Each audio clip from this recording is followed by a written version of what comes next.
Hello everyone, this is Deepak Raj, race director of IRONMAN 70.3 Goa. Our race date this year is on 9th of November and we are on our 5th edition. So thank you everyone for all the support over the years, without which we wouldn't have been here. As part of this video which you're going to be seeing is an athlete briefing video. You would have already received the athlete information guide. Please go through that in full detail in addition to looking through this video. We will also have an athlete briefing clarification sessions in Goa on Friday and Saturday. Please note that is primarily going to be a clarification session and we will not be going through all items in the athlete information guide. So please go through this video in full detail and come back to us with questions, and I will definitely answer them to you on Friday and Saturday. So over the course of this video, you will get a lot of information about your athlete items, the race course, and everything related to it. As you can see in the event schedule, the race starts at 7 o'clock and you'll be able to set up all your transition items at 5:15 in the morning. And after the race, there is also going to be the World Championship roll down and also the award ceremony for all of the top 3 finishers in each of the age groups. The bike check-in is on Saturday and the athlete check-in is on Friday and Saturday. So please make sure you pay attention to the event schedule and do all of those things in time. The weather forecast, as you see, is going to be hot and humid like most times in past races. So please make sure you take care of yourself in terms of hydration, nutrition, and the electrolytes, and make use of all the aid stations we have out there. And also pace yourself through the race based on how the day is progressing for you. The water conditions in terms of the temperatures would be about 30 degrees, which means it's a wetsuit prohibited race like every year. You can obviously wear your tri-suits, but wetsuits are not allowed. In addition to it being a wetsuit prohibited race, please pay attention to these aspects which you cannot wear during your swim. There will be technical officials at the start of the swim who will be checking these. So please make sure that you take care of this even while you come to the race start. When you pick up your registrations, you'll get a bunch of things in as part of your race kit. So please make sure you pay full attention to those and use them appropriately, especially putting on the race bibs and the bike sticker helmets and everything else. You need to make sure that you have all of your bike seat stickers and everything else sorted while you check in your bike on Saturday. You'll also get a street gear bag and 2 transition bags. So your T1 and T2 bags are something you can place on Sunday morning when the transition area opens at 5:15. So you can put whatever is necessary for your bike in the T1 bag and whatever you need for the run portion in your T2 bag. And that's something which you can place near your bike on race day morning. You will have access to them. For the swim, you will have a designated swim cap which you need to wear. Those colors are being assigned based on your swim seeding start. If you're somebody who you're going to be finishing the swim in 35 minutes, you will be given a certain designated swim cap colors. Whether you're going to be able to finish in 45 or 50 minutes, you'll be given a different one. That's primarily for seeding purposes. So please make sure that you seed yourself properly at the swim start along with that. Please also make sure you're wearing the swim cap we give you and not your custom swim caps, because it's important for us to recognize that. During your bike check-in, which is between 11:30 and 5:30 on Saturday, you don't necessarily need to check in your bike helmet.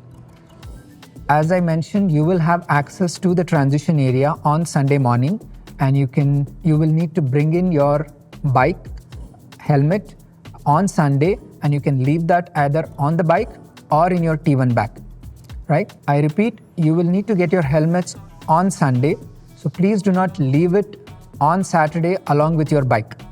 So you will need to get it on Sunday and you can then leave it on top of your bike or on your T1 bags. Please make sure you collect your bike after your race, and the latest bike checkout is 5 p.m. on Sunday. You will need to personally come and collect it along with your identification of your race wristband, and bikes cannot be collected on behalf of you by anybody else. On race morning, As I mentioned, you will have access to your bike. You can leave your nutrition, and you can also leave your T1 and T2 bags. All the things you need for the bike part will be in your T1 bags. All the things you need for the run will be in your T2 bags, and both of those bags can be placed near your bike, and you will have access to them on Sunday morning.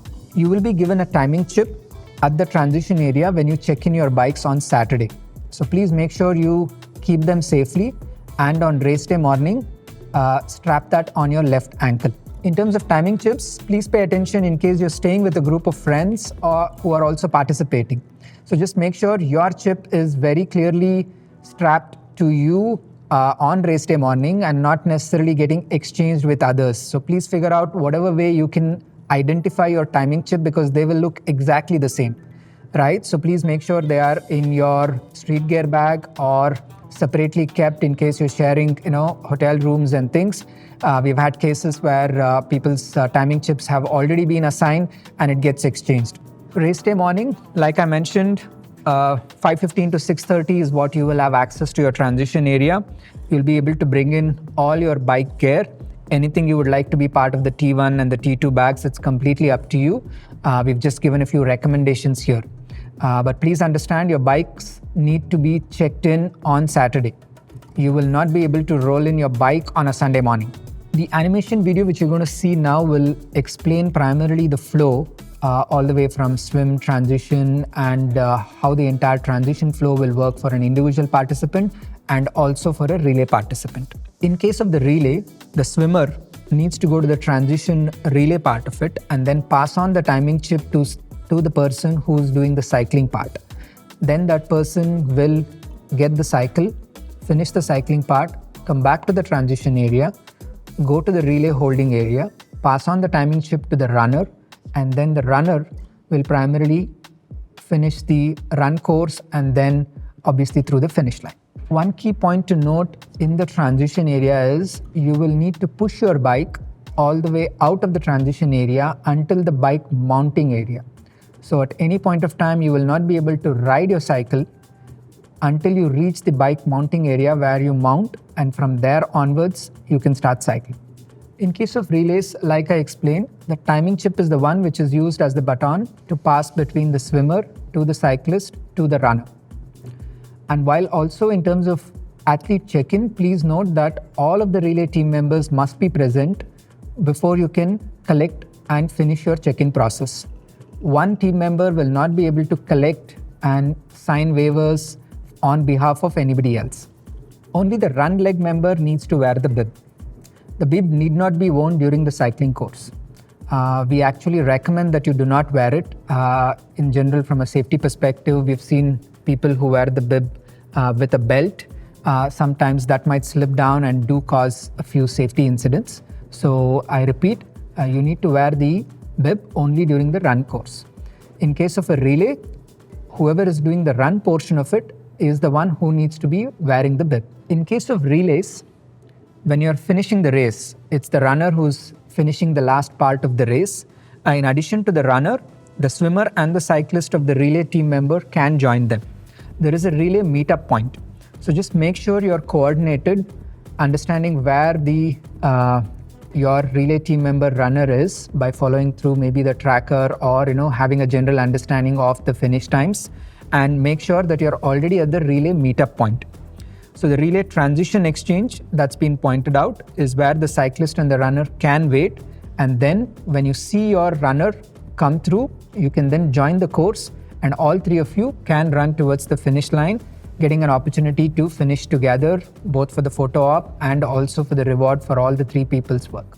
There will be bike technicians and mechanics all through the race week, all the way starting from Friday and Saturday at the Panjam Gymkhana area. So please make sure you utilize those services and any particular safety checks and things you need to do before your race and also before you deposit your bikes on the bike check-in time.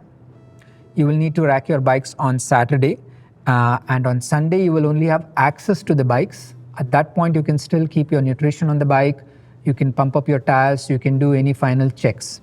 On race day, there will be mobile tech support available from a bike mechanic's perspective. They will be roaming around the bike course.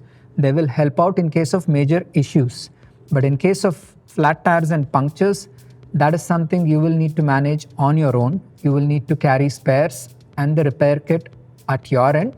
The bike mechanics will not be carrying spares or help you, fix those flat tires or punctures. The medical and health information which you're going to see in the next few slides, please pay attention to them in great detail because your safety is very important for us. There is a medical team at all points on the swim course, transition, bike course, run course, finisher area and the recovery area. At any point if you're not feeling well, whether it's building up to the race week, Friday, Saturday or even on race day on Sunday morning, please do not start the race. There will always be another race and you can always, I understand you've put in a lot of effort training for it, but if you're not feeling well, this is not the day to try to convince yourself to dig deep or anything, right? So please do take care of yourself and pay attention to that. And at any point of time, if you have a question, please talk to our medic team. And during the race, at any point, if you need medical help, stop, ask for that medical help. By you stopping and seeking medical help and then maybe deciding to continue the race, that is fine. You will not be disqualified or stop doing the race in case you stop seeking medical attention, right?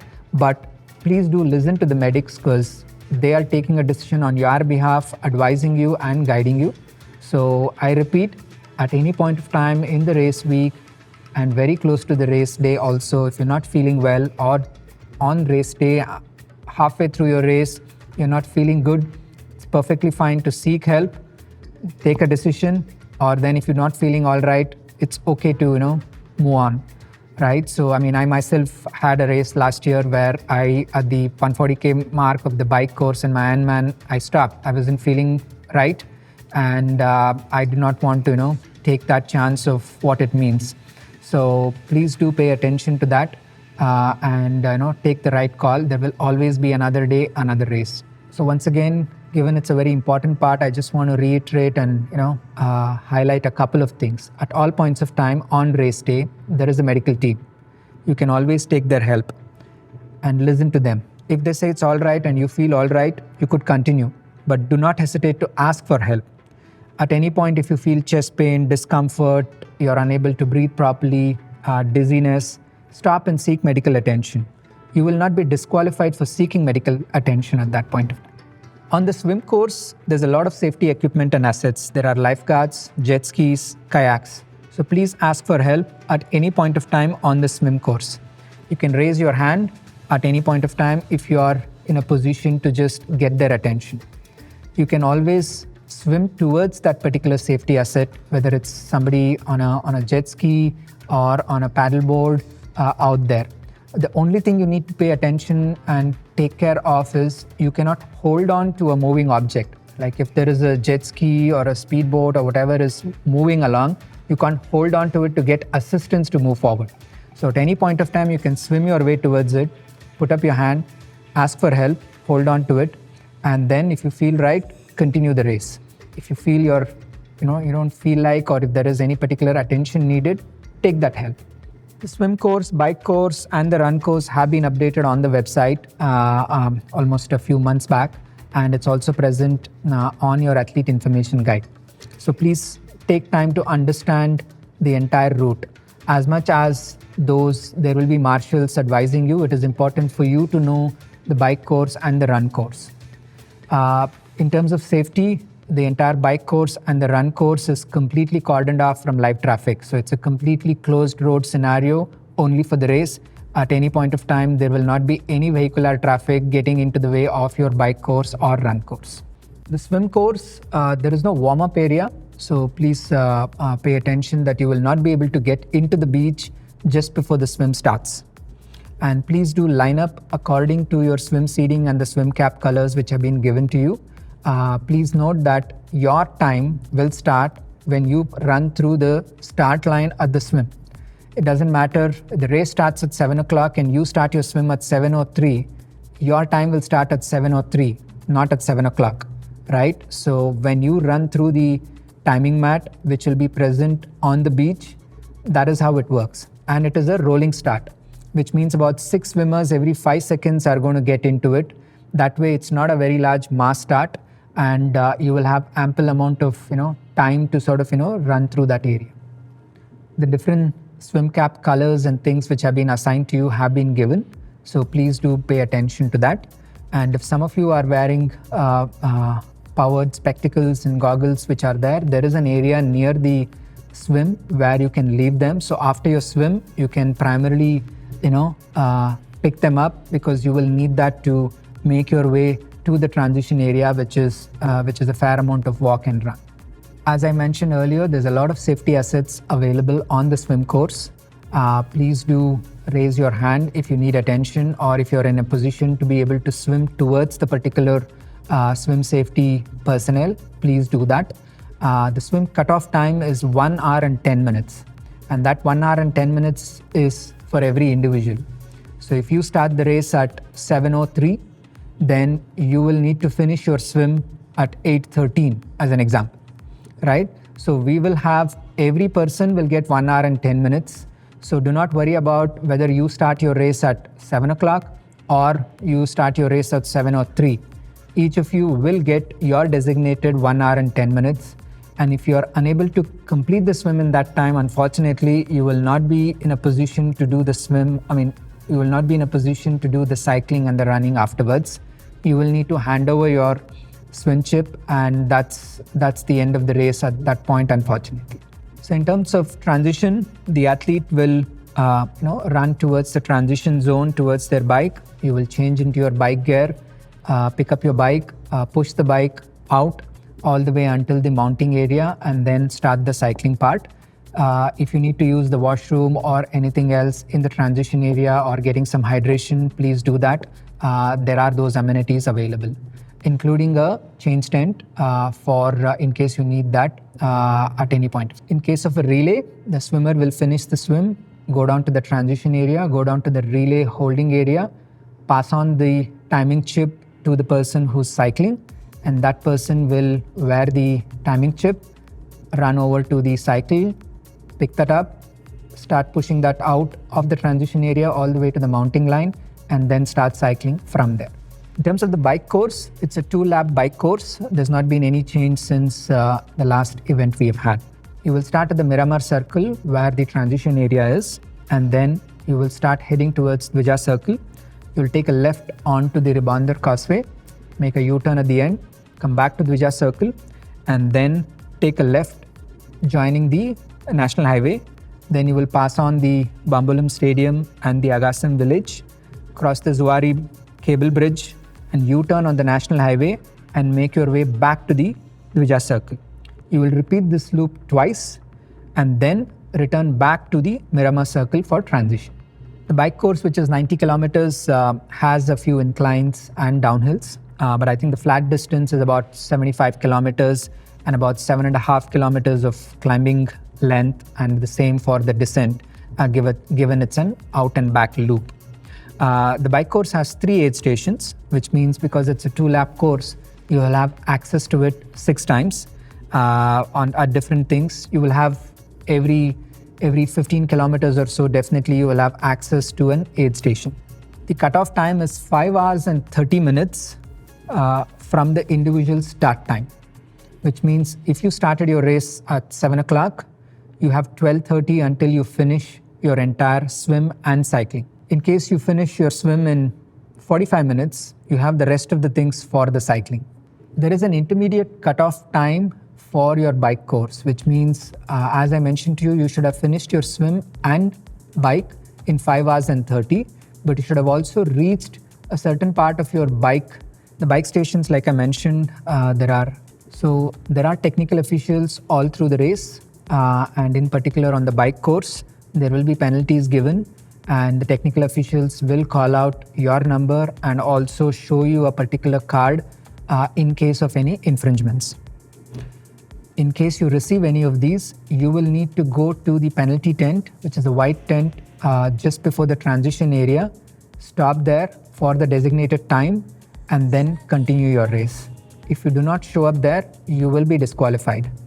We will not be in a position to just deduct that from your finish time. I repeat, you will need to go to the penalty tent, serve the penalty, and then continue your race. The most common infringements are drafting particular things. So this is a non-drafting race, which means you will need to keep 12 meters between you and the bike in front of you. And it is your responsibility. In case the bike in front of you is slowing down, then it's your call of maybe, passing them in that 25 to 30 seconds, or you slowing down yourself, right? So you cannot tell the technical officials that it ended up as a draft because the person in front actually slowed down, right? That's not going to be an acceptable scenario for us. In the T2, after the bike, you will dismount and rack your bike at the designated place where your numbers are. And then you are going to, you can change over to your run gear, depending upon your bike shoes, run shoes, and then you will head on to your run course. Please note, running shoes with a stack height, sole thickness as defined in the World Athletics, shoe regulations between 10.3 and 10.5 or greater than 40 mm are prohibited, and they will result in disqualification, right? So please pay attention to those and make sure that you're using the right shoes and not any one of those which are prohibited. These are the list of shoes which are prohibited. So in case these are the ones you've been training with or you're planning to be racing, it's time to find an alternative. 3 aid stations per lap, and the kind of things which will be available is out there. Please make sure that you take care of yourself while grabbing the water bottles in the bike course aid stations. If you're somebody who stops at an aid station and refills or does anything, please make sure you're paying attention to what's behind you. You show enough hand signals to let the people at the back and the volunteers that you're actually coming to a stop, because that's not very common. So the run course starts at Miramar Circle and goes past the Donapal Circle. Then we take a right towards the Rajbhavan Road, and there's a U-turn with about 500 meters after that point. And then you return to Donapal Circle, closer towards the Miramar Circle where there is a U-turn, and then you do this lap 3 times, and then the final one you run towards the finish line. In the run aid stations, you'll have access to water, our electrolyte, Herbalife, H24 orange flavors, fruits, cola. There's also Red Bull stations, and you'll also have fast enough gels, which will be both caffeinated and non-caffeinated. So just make sure of taking care and using whatever is necessary. And also remember, all through the course, whether it's on your swim, bike, transition and run course, there's no littering. You will get a penalty if you throw down your gel wrappers or whatever it is, right? There are designated areas where you can throw them, which is usually just before the aid station starts and just before the aid station ends, right? So that's an area, so please pay attention to those. The run course finish is an athletes only area, so friends, family members at any point of time cannot join you and you will be disqualified. So it's important you inform your loved ones about the do's and don'ts. One is they can't join you towards the finish line, and also through the course they cannot give you outside assistance, right? So there are aid stations, and that's what you will need to use. You cannot be taking gels or nutrition or anything else from your support crew, right? That will also mean the technical officials will disqualify you. So please make sure to understand that it's your responsibility, and also you inform your loved ones and your support crew. They're there primarily for cheering you on. The relay team members, swimmers and cyclists are allowed to join the runner just before the finish line. So there is a relay meeting point, which is about 50 to 100 meters before the finish line. So it's important for the swimmer and the cyclist to be already waiting there. And when they do see the runner, you can join them together and cross the finish line. Please make sure the swimmer and the cyclist are still wearing the athlete wristband in terms of the identification while you do that. At the finish line, you will have volunteers. They will meet you and briefly assess you, and you can, in case you need medical assistance, please let them know. You will be presented with a finisher medal, a towel, and please make sure to, remove your timing chips and give it to us. Else, there is a fee which you will be logged for not returning the chips. So please make sure you take care of that. There is a recovery area, food, and massage recovery area, medical assistance, and also you'll be able to collect your street gear bag. which you would have deposited if you have at the beginning of the race. So it'll be good to leave a few things in your street gear bag, which you will need after the race. The medical staff at all points will be wearing red t-shirts and they are around. Please take their help. Look after yourself. Also look after and pay attention to your fellow participants if you think somebody is needing that help. And like I mentioned earlier, at any point of time, if you need assistance, please stop and take that assistance. Let them assess you. If you feel all right, continue. If not, time to call it a day. The cutoff times, as I mentioned, for the swim is 1 hour and 10 minutes for you, and then 5 hours and 30 minutes for both the swim and the cycling to have finished, and then 8.5 hours for you to finish the swim, cycle, and the run. Right? There is also a intermediate cutoff time at 11:44 at the 68 kilometer mark. Now that 11:44 is based on the 7 o'clock swim start, right? And if you have started at 7:03 or 7:04, you will still get your additional time at that point of time. On the run course also, there is an intermediate cutoff time at 3:14 p.m. at the 17.5 kilometer mark. So if you have not finished 17.5 kilometers at that time, you will not be allowed to continue. Both of these intermediate cutoff times on the bike and the run course are primarily being implemented because we have council rules and we need to hand over the roads and open them up for normal traffic at those times. So that's the reason we have these. Please do pay full attention to them and take care of that. We have a number of volunteers, almost 800 plus volunteers who show up and support us. They are from the local community and also people who have traveled from other parts of India who come in and support us. They'll be wearing neon green colored shirts. They mostly speak English and Hindi, so please be patient. They are there to help, and do thank them for all the support they're giving. The parking information for the expo, awards, and all of the areas which we are hosting. Please note that you will not be able to park inside the Panjam Gymkhana. We have organized a large parking area close to the expo. That's where you will need to park. And please plan appropriately. If you're staying close by and you're able to walk, that's great. If not, please pay attention to these and park in those designated areas only. There is an award ceremony at 6:30 p.m.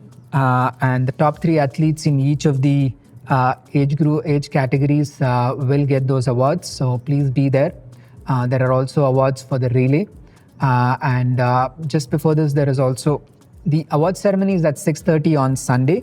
And there will be awards for all the podium finishers, which is the top 3 people in every age group will get those awards for men and women. And there are also podium finishers for the relay category also. So please make sure you're there to collect these, and also keep in mind that it's at 6:30 at Panjam Gymkhana.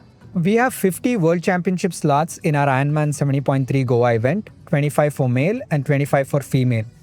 These will be distributed based on performance and the number of people in each of the age groups. Right, the roll down ceremony and the World Championship slots will happen at 5:30 p.m. On Sunday at the Panjam Gymkhana.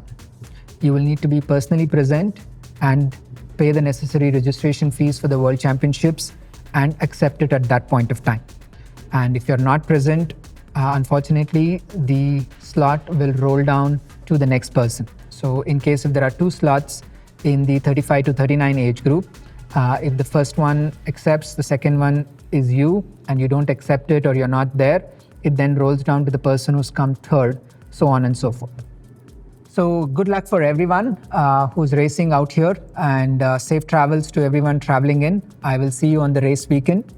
I also want to take an opportunity to thank all our partners and sponsors. Goa Tourism, who's been our title sponsor for the last few years, without which it's very hard for us to get the necessary support from the government and allow us to do the race. We thank them and the Goa government. Herbalife, who has been our presenting sponsor and also providing electrolytes and nutrition on the course. Thank you for them. And all of our associate sponsors are Delivery, who's our logistic partner, Policy Bazaar, who is our insurance partner. We have Red Bull, our energy partner, T10, who does our apparel and merchandise, and BoltFit, who is our accessory partner. So thanks to all our partners and sponsors. the Goa state government, and the community who have been supporting us over the years. See you all in Goa very soon.